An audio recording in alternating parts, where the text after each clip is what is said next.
হে everyone, আসসালামু আলাইকুম। কেমন আছেন সবাই? আই হোপ কি আপনারা সবাই ভালো আছেন।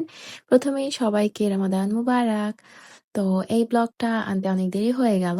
অ্যাকচুয়ালি আমরা সেভেন হাউতে গিয়েছিলাম কিছু শপিং করার জন্য। আসলে আমার জন্য না। সো আমি গিয়েছিলাম তো ভাবলাম যে কিছু ভিডিও ক্লিপ নেওয়া যাক একটা লং ভিডিওর জন্য।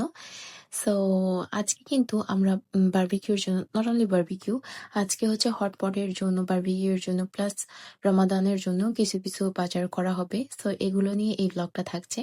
সো আই হোপ কি আপনারা এনজয় করবেন। সো এই ব্লগে আমরা যারা চায়নায় থাকি আমরা এই জায়গাটাকে খুব বেশি চিনি যে সেভেন হাউ। এই সেভেন হাউতে কিন্তু প্রাইস অনেক কম থাকে, বাট এখানে কোয়ালিটিফুল জামা কাপড় যেগুলো ওগুলো পাওয়া যায়। আর এখানে শুধু ছেলেদের জামা কাপড় পাওয়া যায় এরকম না, এখানে জিরো সাইজের বেবি থেকে শুরু করে ছেলে মেয়ে যে কোনো এইজের বলা যায় না কেন বা যে কোনো জেন্ডারেরই হোক না কেন সবারই কাপড় পাওয়া যায় এই জায়গায়। আর এই জামা কাপড়গুলো কিন্তু খুব রিজনেবল প্রাইসে পাওয়া যায়। আই মিন যে কোনো ব্র্যান্ডের দোকানের থেকে এখানে প্রাইসটা কম থাকে আর কোয়ালিটিটাও অনেক বেটার হয়।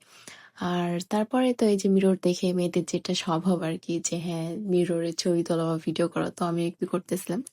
তারপরে চোখে পড়লো এই টুপিটা। এখানে অনেক ধরনের টুপি আছে, তো এই টুপিটা আমার ভালো লাগতেছিল, তাই দেখতেছিলাম, ভাবলাম যে আপনাদেরকেও দেখানো যাক। আর এখানে দেখুন ছেলেদের কত পরিমাণ টি শার্ট মানে এখানে আছে, মানে হাজার রকমের টি শার্ট আছে। ছেলেরা জাস্ট এই জায়গাতে আসলেই মনে হয় তাদের পছন্দ মতো জিনিস খুঁজে পেয়ে যাবে, এত জিনিস। তো আমরা এখান থেকে খুব একটা জিনিস নিয়ে নেই, জাস্ট একটা প্যান্ট আর হচ্ছে গেঞ্জি নিয়ে নিয়েছি। অ্যান্ড দেন আমরা চলে গেছিলাম ওয়ালমার্টে। ওয়ালমার্ট কিন্তু চায়নাতে মানে খুবই ফেমাস বাজারের জন্য, বিশেষ করে ওয়ালমার্টে এমন কিছু নাই যেটা নাই। এখানে জামা কাপড় থেকে শুরু করে আপনার সবজি, যেকোনো ফ্রোজেন আইটেম, বাহারি পাতিল সবকিছুই আছে, চকলেট এগুলো সবই আছে। তো আমার মনে হয় ওয়ালমার্ট বেশি কমফোর্টেবল একটা প্লেস বাজার করার জন্য, কারণ একটা জায়গার মধ্যে একই ছাদের মধ্যে যে কোনো জিনিস পাওয়া যায়। তো এই জন্য আমরা এখানে চলে এসেছিলাম, কারণ নেক্সট ডে আমরা হটপট করব। আর হটপটের ব্লগটা ইনশাল্লাহ তাড়াতাড়ি দিব। এখন থেকে আমি সপ্তাহে ২টা করে ভিডিও দেওয়ার ট্রাই করব। সো হটপটের ব্লগটাও দিব। আর হটপটের জন্য এখান থেকে বিভিন্ন জিনিস নিয়ে নিচ্ছিলাম। আই মিন শসা তো হটপটে দেয় না, যাই হোক।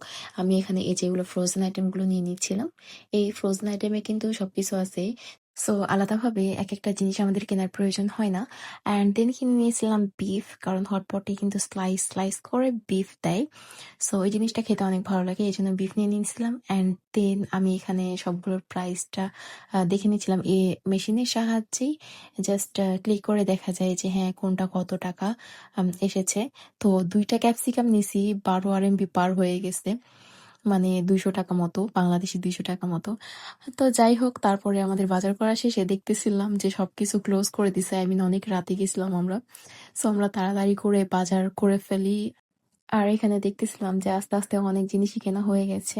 অ্যাকচুয়ালি এর আগেও ২-৩ দিন আগেও আমাদের অনেকগুলো বাজার করা হয়েছে রমজানের জন্য, প্লাস বিবিকিউ এর জন্য আর হটপটের জন্য।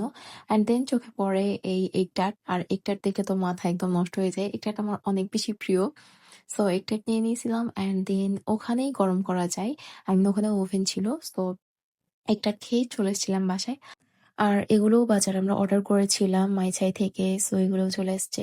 দেন রাতে ডিনারে বানিয়েছিলাম পোলাও, গরুর মাংস, বেগুন ভাজা, দেন চটপটিও বানিয়েছিলাম। আর এই হচ্ছে চটপটির ডাল, আই মিন এখনো প্রিপেয়ার করা হয়নি পুরোটা, জাস্ট সাজানোর জন্য রাখছিলাম।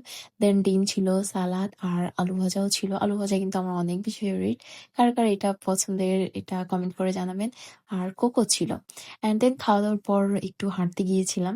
আর তারপর ওখানে যাওয়ার পর আমার শিয়াপের সাথে দেখা হয়ে গেছে। এই ডগিটার নাম কিন্তু শিয়াপে। এর সাথে আমার প্রায় দেখা হয় বাইরে হাঁটতে গেলে। তো যাই হোক, আই হোপ কি আপনাদের ব্লগটা ভালো লেগেছে। ছোটখাটো ব্লগ দিচ্ছি একটা। সো ভালো লাগলে লাইক করে দিবেন, সাবস্ক্রাইব করে দিবেন চ্যানেলটাকে। আর ভালো থাকবেন। আল্লাহ হাফিজ।